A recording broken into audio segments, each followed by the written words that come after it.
I am tired of fighting. Our chiefs have been killed. Our old men are dead. My people, some have fled into the mountains.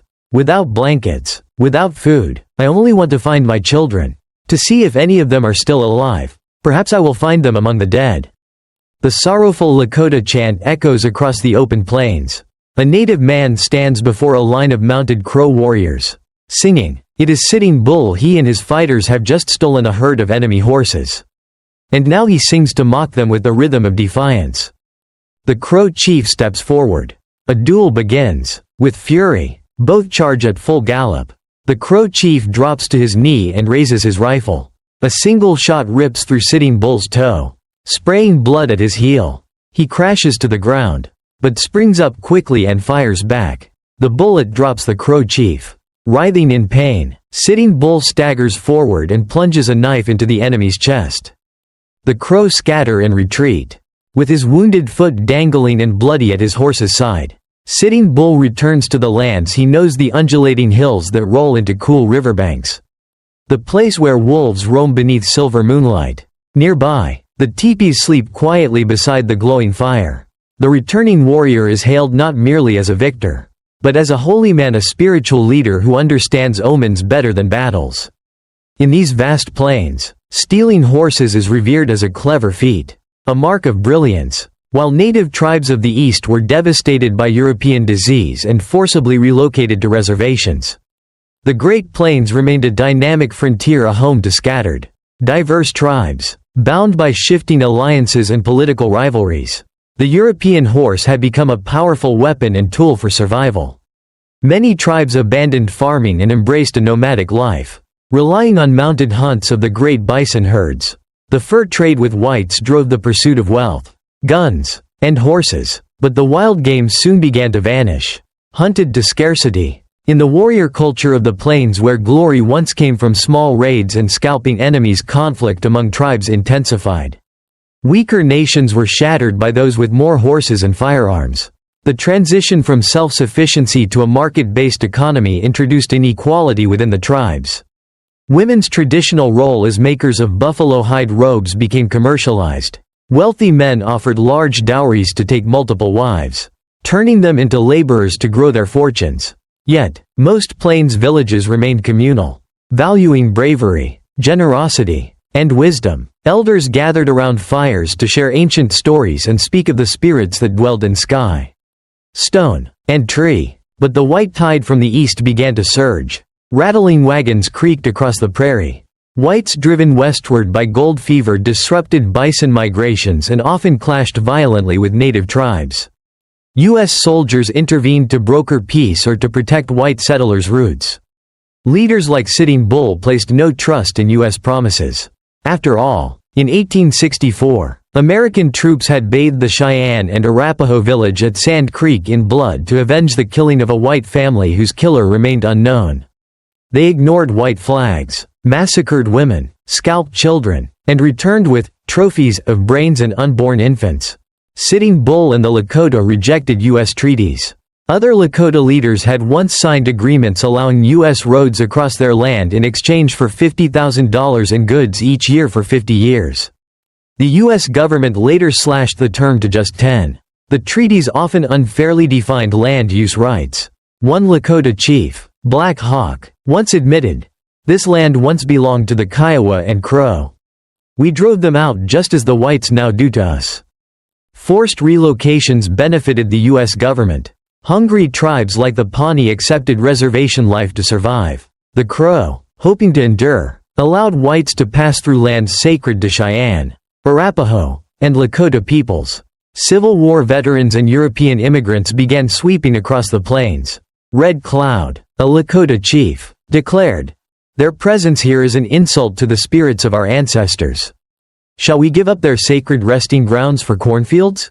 I choose war." Red Cloud rallied tribes to assault forts and convoys.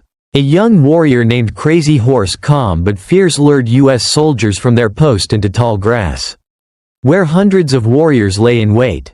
81 American soldiers were killed, their bodies stripped and mutilated. Red Cloud won. The 1868 Fort Laramie Treaty granted the Lakota a vast reservation, exclusive hunting grounds, and a U.S. promise that no white would settle the land. That same year, Lieutenant Colonel George Armstrong Custer, reckless and bold, led the 7th Cavalry in a midnight raid against the Cheyenne, who had resisted relocation to Oklahoma and fought back against white settlers. At dawn, Custer's men slaughtered the village, burned the lodges, killed men, women, children, and over 1,000 horses. Facing starvation and violence, Red Cloud's people were forced onto reservations. But on a visit to Washington, Red Cloud discovered a hidden clause in the 1868 treaty. The unceded hunting lands would only belong to the Lakota so long as bison remained plentiful. In the summer of 1873, Sitting Bull scouts brought disturbing news. White soldiers, engineers, and miners had entered the sacred Black Hills, not to trade or protect, but to survey railroad routes and hunt for gold. The Black Hills were promised to the Lakota in the Fort Laramie Treaty. But the promise was crumbling under the weight of greed. As gold was discovered, waves of settlers flooded in armed, relentless. Sitting Bull understood, if we do not fight, we lose everything. In 1876, he summoned the greatest native alliance ever seen: Lakota, Cheyenne, and Arapaho warriors. Proud and defiant, they gathered along the Little Bighorn River, raised lodges, sang ancestral songs, and braced for war they knew they could not win, but dared not avoid. On June 25, 1876, Colonel Custer approached with over 600 cavalrymen. Unaware he faced over 2,000 native warriors. Overconfident, he split his force into 3 units, a fatal mistake. As his men advanced, they were struck from all sides. War cries pierced the air. Hooves thundered. Arrows and bullets rained. Crazy Horse charged with wild fury, leading a devastating counterattack. Custer and every man under his immediate command died. His body was found riddled with wounds. Yet his scalp remained left intact in honor of his courage. The native victory was absolute and the last of its kind. News of Custer's defeat shook Washington. The government abandoned treaties. It launched a full-scale campaign to destroy all resisting tribes. Winter came hard. Starvation spread. The bison hunted to near extinction by white hunters to break native resistance vanished. Warriors who once stood triumphant now fled. Cold and dying, one by one, the last holdouts surrendered. Crazy Horse was captured, stabbed to death while restrained. A legend fell. Sitting Bull fled to Canada, where he sought peace in exile. But hunger and hardship forced his return. In 1881, he surrendered, stating, "Let it be remembered, I was the last of my tribe to lay down my rifle." He was briefly imprisoned, then allowed to live on a reservation. Still watched, he remained a spiritual guide to his people. In 1890, as the ghost dance movement spread a spiritual hope that ancestors would return, whites would vanish, and buffalo would roam again, Sitting Bull was accused of inciting unrest. On December 15, 1890, during a chaotic arrest, he was shot dead by native police under U.S. command. 2 weeks later, Wounded Knee, over 300 Lakota, mostly women and children, were gunned down by U.S. troops. Bodies littered the snow. Frozen hands clutched lifeless children. Hope died beneath the storm. And thus ended the last great resistance of the plains. The Lakota and their allies had become the most formidable native resistance to America's westward expansion. In the summer of 1873, Lakota chiefs Pawnee Killer and Little Wound encountered a group of Pawnee on contested hunting grounds. Their warriors launched a brutal attack, slaughtering nearly 200 Pawnee, mostly women and children, many of whom were burned alive or left decapitated in the mud. The collapse of the great buffalo herds fueled intertribal violence and began to weaken Lakota dominance. As the U.S. economy fell into recession, white settlers fled eastern cities and flooded into native territories, chasing buffalo for hides and meat. Some American officials saw this as an opportunity to destroy the native food supply and open the way for railroad construction. The military provided ammunition and protection to commercial hunters. Between 1872 and 1874 alone, more than 3,000 buffalo were killed each day. With starvation looming, native communities became dependent on rations from the U.S. government. But under President Grant's corrupt administration, they received the worst provisions: cheap flour and rancid pork. Red Cloud himself traveled to Washington, D.C. to protest. There, The Indian commissioner coldly informed him that lands not formally ceded would be seized, since buffalo no longer roamed them and hunting was no longer viable. Meanwhile, Custer secretly entered the sacred Black Hills and found traces of gold. When the Lakota refused to sell this holy land, President Grant responded not with diplomacy but retreat, pulling out federal troops and allowing miners to invade freely. In December 1875, only months after the once feared Comanche had been forced onto a reservation, the Grant administration issued an ultimatum: all Lakota Sioux must report to their reservation by January 31, 1876. Any who remained would be declared enemies of the state, to be hunted and killed like wild buffalo, on gray hills soaked with melting snow. These so-called enemies rode out. They were Sitting Bull's emissaries, seeking alliances with the Arikara, Mandan, and Hidatsa. They ventured far north to trade for weapons. As white invasion deepened, ancient tribal rivalries began to dissolve. Sitting Bull and his people moved westward, following the dwindling buffalo herds. Others came to Lakota fleeing reservations. Dakota from Canada, exiled Cheyenne. Their teepees lined the plains in mile-long rows, forming a multi-tribal alliance that swelled to 10,000 people. During an inter-tribal Sundance ceremony, Sitting Bull danced for hours in a trance before proclaiming a vision: enemy soldiers, as numerous as grasshoppers, would fall from the sky and die. Days later, scouts reported a massive U.S. military column approaching. Under cover of night, horses were readied. Crazy Horse led 750 warriors into a 6-hour battle, inflicting heavy losses and halting the army's advance toward the village. But just a week later, Sioux scouts crept near the American encampment, now positioned by the Bighorn River. The army was dangerously close. Women hurried to pack. Mothers clutched infants as children cried. Sitting Bull sought a path to negotiation, but gunfire erupted as soldiers opened fire on the lodges, even killing his horse. The message was clear: they had come to destroy the village. Sitting Bull ordered a large counterattack of Lakota and Cheyenne warriors, driving the troops back. But from the hills and ravines emerged another detachment, George Custer and his men. Expecting a small camp, Custer now faced a force more than twice his size and was quickly overwhelmed. Native warriors on horseback surged across the battlefield, breaking American lines along the riverbank. Custer and around 50 remaining men withdrew to a ridge. There, amid thick gun smoke, they formed a desperate last stand. The thunder of hooves approached. Hundreds of Lakota and Cheyenne warriors charged. Led by Crazy Horse, arrows flew, rifles cracked, tomahawks and knives came down on blue-coated soldiers. Some crawled through the grass, their backs pierced with feathered shafts. A young Lakota later recalled, "There was one soldier still moving. A Lakota rider said to me, 'Boy, get down there and scalp him.' I did, but his hair was short, and my knife was dull. He gritted his teeth. I shot him in the forehead, then took the scalp. None survived." Custer's body was found mutilated, stripped, unrecognizable. A Lakota elder would later say, "They came to kill us, so we killed them. The white men asked for this, and I gave it to them." After the battle, the Cheyenne and Lakota cleared the field and retreated with their people.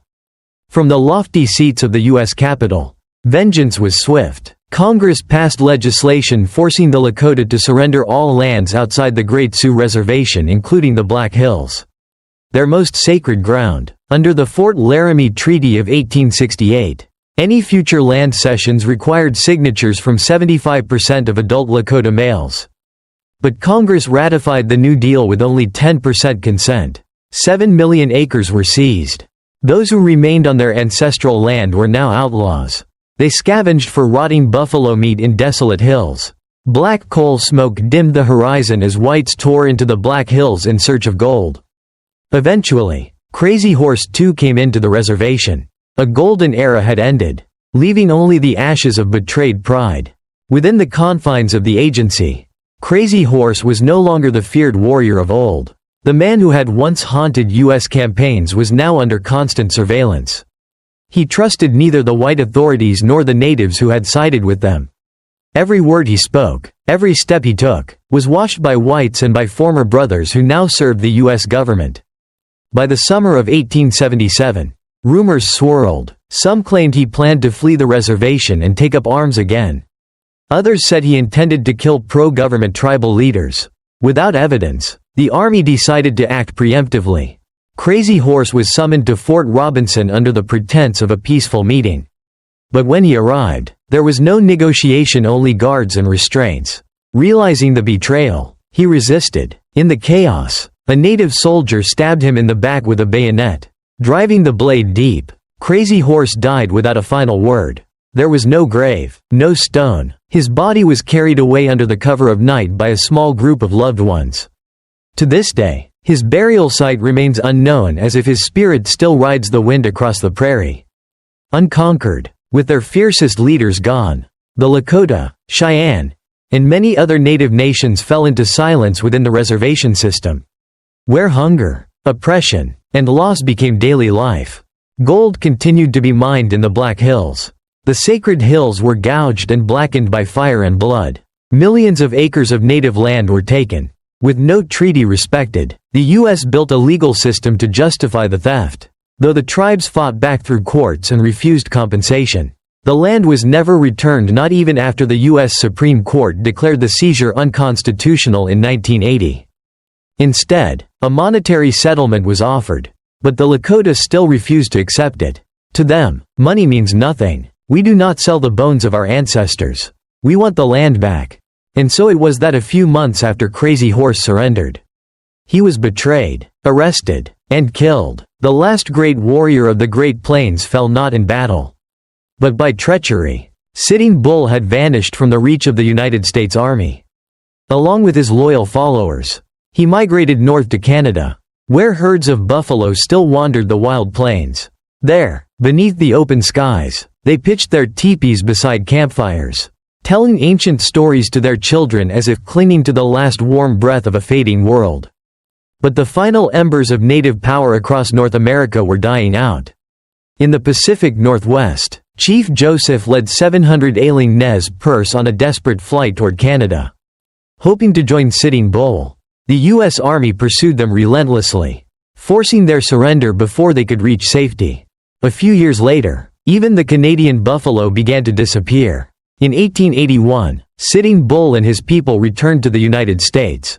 He who had once taken a bullet in a long-ago duel still walked with a limp.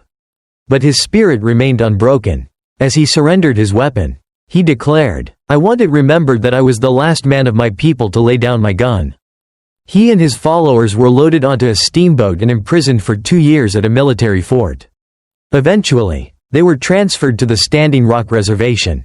In the years that followed, hunger, massacres, and broken treaties reduced nearly every native nation in America to life within reservations. On the Great Plains that once thundered beneath the hooves of proud warriors, those same men were now forced to farm dry, unforgiving soil. The U.S. government slashed food rations to save money, and thousands of native children slowly wasted away from malnutrition and disease. Then, in 1889, a flicker of hope emerged from the southwest. A Paiute prophet named Wovoka delivered a divine revelation: the spirits of ancestors would return. The white man would be driven away. Jesus would appear again, and from the ashes of tragedy, a new world would rise abundant with buffalo, free of war. And this vision, Wovoka said, could be fulfilled through the sacred ghost dance. Desperate and broken, native peoples across the West began to dance, dancing for salvation, pleading for justice, waiting for the holy reckoning. The U.S. authorities were terrified, believing Sitting Bull to be the spiritual leader of the movement. They ordered his arrest. For centuries, the Plains Indians had recorded their history in winter counts, symbolic drawings representing each passing year. The image for 1890 was unmistakable: dozens of native policemen surrounding Sitting Bull's home. One of his followers lunged at the officer Bullhead, who turned and fired a bullet into Sitting Bull's chest. A second officer shot him in the head. His 14-year-old son, Crow Foot, had hidden beneath a bed. He was dragged out and executed on the spot. After the killing, many of Sitting Bull's followers fled to the camp of Chief Spotted Elk. But once again, the U.S. Army came, this time the 7th Cavalry Regiment, the very unit once led by Custer. They surrounded the Lakota village near Wounded Knee Creek in South Dakota. demanding the surrender of all weapons. A scuffle broke out with a man who resisted. A shot rang out, and the soldiers opened fire with cannons. They slaughtered every Lakota warrior they could find. Then they turned their rifles on the fleeing women, children, and elders. One infant, still nursing, lay silently on its dead mother's body. When most had been killed or wounded, the soldiers called out, "Step forward, if you are not injured you will be safe." A group of young boys emerged from hiding and were immediately surrounded and massacred. A blizzard swept across the plains. The twisted corpses froze solid in the late winter ice. Brown blood hardened around tiny fingers. Chief Spotted Elk, dead, remained upright, his eyes staring wide into the void. After the Wounded Knee massacre, the dead were gathered and dumped into mass graves. Nearly 300 were killed, most of them women and children. The U.S. government continued to pass new laws to divide reservation lands, allowing white settlers to claim property that had once been promised to native nations. Rations were cut further. Families were forced to sell land to survive. Traditional religious ceremonies were outlawed. Children were taken from their homes and placed in boarding schools where they were forbidden to speak their own languages, taught English, and raised under Christian doctrine. One school principal declared openly, "The goal is to kill the Indian and the child, and save the man." The sound of the plains was no longer the thunder of 60 million buffalo. It was the screech of trains, the hum of machines, and the crackle of telephone wires. By the end of the 19th century, fewer than 1,000 buffalo remained alive. A new era had dawned, rich but hollow, innovative but soulless. Automobiles rolled down city streets. Oil wells pierced the earth. And the names of rivers, mountains, and towns across the American West still bore the names of the native peoples who had been killed. Scattered, or forgotten, silent tombstones for lost civilizations. Yet the Plains Indians never vanished. They endured. They kept their languages, their culture, their ancestral rituals carried in the heart and passed down in memory. And in 1909, watching all that had changed, sat an old warrior on the reservation, Red Cloud, who had once led 5,000 Lakota into battle against the United States. His face was deep and weathered, bearing the marks of 90 years of war and grief. He fell silent, then whispered, "I who once owned land so vast I could not ride across it in a week am now confined to this place. I, who once led 5,000 warriors, must now ask Washington for food when I am hungry.